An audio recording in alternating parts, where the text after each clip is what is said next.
Hi guys, welcome back to స్వాత్ర kitchen. Today recipe Varalakshmi Vratam రోజున అమ్మవారికి నివేదించే 3 రకాల ప్రసాదాలు. ఇలా సింపుల్ గా ఓ ప్లాన్ ప్రకారం చేసుకుంటే ప్రసాదాలు అనేవి ఈజీగా చేసేసుకోవచ్చు. మినపప్పు వడని ఎలా చేసుకోవాలో చూసేద్దాం. ముందు రోజే ఒక బౌల్లోకి 1 గ్లాస్ మినపప్పుని వాటర్ ని పోసుకొని ఓవర్ నైట్ నానబెట్టుకొని ఉదయాన్నే మిక్సీ జార్ లో వేసుకొని మెత్తగా మిక్సీ చేసుకొని ఒక మిక్సింగ్ బౌల్ లోకి వేసి పక్కన పెట్టుకోండి. ఇప్పుడు దద్దోజనం చేసుకుందాం. పులిహోర కోసం ప్రిపేర్ చేసిన రైస్ లో నుంచి 2 గంటల రైస్ ని ఒక మిక్సింగ్ బౌల్ లోకి వేసేసుకొని మ్యాషర్ తో మెత్తగా మ్యాష్ చేసుకొని రుచికి తగినంత సాల్ట్, గడ్డ పెరుగుని 1 కప్పు వరకు వేసుకొని బాగా మిక్స్ చేసుకొని పక్కన పెట్టుకోండి. పోపు గరిటెని గ్యాస్ మీద పెట్టి అందులోకి 2 టేబుల్ స్పూన్ల నెయ్యిని వేసుకొని నెయ్యి వేడెక్కిన తర్వాత 1/2 టేబుల్ స్పూన్ ఆవాలు, 1/2 టేబుల్ స్పూన్ జీలకర్ర, 2 ఎండుమిరపకాయలను కట్ చేసినవి, అలాగే 1/2 టేబుల్ స్పూన్ పచ్చనపప్పు, 1/2 టేబుల్ స్పూన్ మినపప్పు, జీడిపప్పులను కూడా వేసేసుకొని బాగా ఫ్రై అయిపోయిన తర్వాత ఫైనల్ గా కరివేపాకు వేసుకొని గ్యాస్ ఆఫ్ చేసేసి దద్దోజనంలోకి వేసి కలిపేసుకోవడం. ఇప్పుడు చింతపండు పులిహోరను ప్రిపేర్ చేసుకుందాం.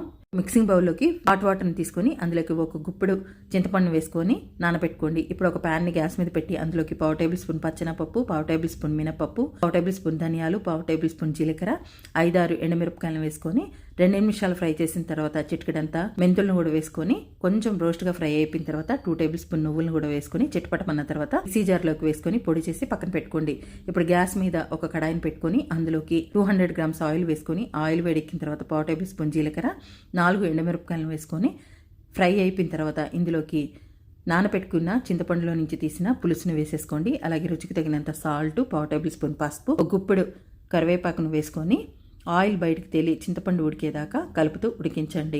ఇలా ఆయిల్ బయటికి తేలిన తర్వాత 2 పచ్చిమిర్చి చీలికల్ని వేసుకొని ఒక 2 నిమిషాలు ఉడికించి ఆపేసుకోండి. ఇలా ఆయిల్ అనేది పర్ఫెక్ట్గా తేలిన తర్వాత గ్యాస్ ఆఫ్ చేసేసుకోండి. పులిహోర మిక్స్ కోసం గ్యాస్ మీద ప్యాన్ పెట్టి అందులోకి 200 గ్రామ్స్ ఆయిల్ వేసుకుని ఆయిల్ వేడెక్కిన తర్వాత ఆవాలు, జీలకర్ర, పోపు దినుసులు, పచ్చనపప్పు, మినపప్పు, పల్లీలు, ఎండుమిర్చి, జీలకర్ర వేసుకొని బాగా ఫ్రై అయిపోయిన తర్వాత ఫైనల్గా నువ్వులు, పచ్చిమిరపకాయలు, కరివేపాకు వేసుకొని ఫ్రై అయిపోయిన తర్వాత చిటికెడంత ఇంగువను కూడా వేసుకొని గ్యాస్ ఆఫ్ చేసేసి ఇప్పుడు ఉడికించి చల్లార్చిన రైస్లోకి ఈ పోపును వేసేసుకోండి. అలాగే ముందుగా ప్రిపేర్ చేసుకున్న పులిహోర పులుసును కూడా వేసేసుకొని బాగా మిక్స్ చేసుకున్న తర్వాత ఇప్పుడు మిక్సీ చేసిన పొడిని కూడా వేసేసుకొని బాగా మిక్స్ చేసుకొని అమ్మవారికి నివేదించేసుకోవడమే.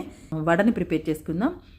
పిండిలోకి 1/2 టేబుల్ స్పూన్ జీలకర్ర, పచ్చిమిర్చి చీలికలు, ఉల్లిపాయ ముక్కలు, రుచికి తగినంత సాల్ట్, చిటికెడంతా వంట సోడాను వేసుకొని బాగా మిక్స్ చేసిన తర్వాత ఇప్పుడు వడని ప్రిపేర్ చేసుకొని వేడివేడిగా కాగుతున్న ఆయిల్లోకి వేసేసుకోవడమే. ఆయిల్లో సరిపడినన్ని వడలను వేసేసుకొని ఇటు అటు ఎర్రగా ఫ్రై చేసుకొని సర్వింగ్ బౌల్లోకి తీసుకొని దేవుడికి నివేదించేసుకోవడమే. ఇలా సింపుల్గా ప్రసాదాలు అనేవి చాలా ఈజీగా చేసేసుకోవచ్చు. పూజలప్పుడు ముందు రోజే స్నానం చేసి ఇలా మినపప్పునైనా, పచ్చనపప్పునైనా, పులిహోర పొడినైనా, చింతపండు పులుసునైనా ప్రిపేర్ చేసేసి పెట్టేసుకున్నారనుకోండి, మార్నింగ్ లేసి చకచక ప్రసాదాలు అనేవి ప్రిపేర్ చేసేసుకోవచ్చు. చూస్తున్నారు కదండి, మీరు కూడా ఈ ప్రసాదాలని ప్రిపేర్ చేసి దేవుడికి నివేదించి మీరు టేస్ట్ చూసి మీకు ఎలా వచ్చిందో కామెంట్ చేయండి. సో వీడియో నచ్చితే లైక్ చేయండి, షేర్ చేయండి. Thanks for watching.